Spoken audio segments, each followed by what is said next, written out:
We're going to bring in Matthew Wiz Buckley. He is a retired Navy Top Gun fighter pilot. Matthew, good morning to you. Great to see you as always.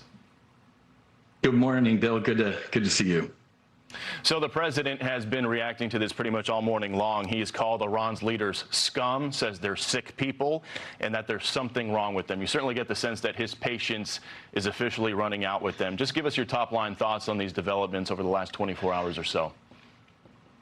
Well, Bill, we've been patient for 47 years. They started this war 47 years ago against the United States. They've killed thousands of American servicemen and women, from the Beirut barracks bombing to Khobar Towers. You name it. They are the world's largest sponsor of radical Islamic terrorism. And the president wants peace. You see it in his eyes and in his heart. He wants peace. But, Bill, these aren't the Girl Scouts he's negotiating with. These aren't real estate developers in Manhattan. These are radical Islamic terrorists, and they only understand one thing, Bill, and sadly, that is force. I've spent a lot of time in this region, and folks like that look at negotiations, or, hey, you want to talk, or can we work this out, as weakness.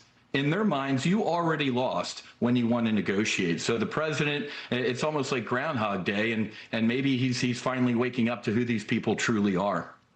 Do you think it's inevitable at this point that the U.S. is likely going to have to return to full-on combat operations, more airstrikes, more targeting of Iranian positions? 100%, Bill. I mean, it's a foregone conclusion at this point. And let me get this out of the way first. General MacArthur had a great speech at West Point in 1962. He said, "The soldier above all others pray for peace, for they alone must suffer and bear the deepest wounds of war." So I don't want this. I never served with anybody who was super gung-ho, let's go blow stuff up or hurt people. But God forbid, if we have to engage in combat operations, Bill, they should be as violent and horrific and overwhelming as humanly possible. Why? So it ends quickly. Bill, they're not using this downtime to meditate and reflect on how bad they are. They are using the downtime to rearm, reconstitute their weapons from our buddies in China and Russia, and get Gucci intel from those so-called folks to target our forces. Sadly, more bad's coming, and it needs to happen. Yeah, it's your point. We heard Secretary of War Pete Hegseth say this morning that Iran was trying to rebuild some of those radar sites, and that's some of what they hit last night.